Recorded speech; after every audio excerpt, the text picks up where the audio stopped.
भारतीय सैन्याच्या हवाई क्षमतेत लक्षणीय वाढ करणारी एक घटना नुकतीच घडली आहे।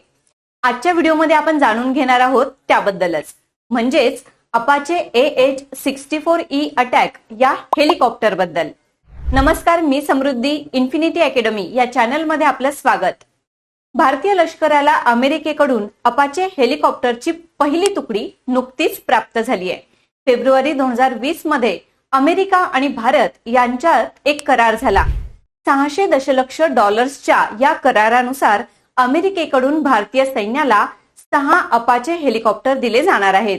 त्यापैकी पहिल्या तुकडीतील 3 हेलिकॉप्टर भारतात दाखल झाले असून जोधपूर, राजस्थान येथील पाकिस्तान सीमेवर ते तैनात केले जातील। हे जगातील सर्वात प्रगत मल्टीरोल अटॅक हेलिकॉप्टर आहेत। स्टिंगर मिसाईल अर्थात हवेतून हवेत हल्ल्यासाठी यांचा वापर होतो।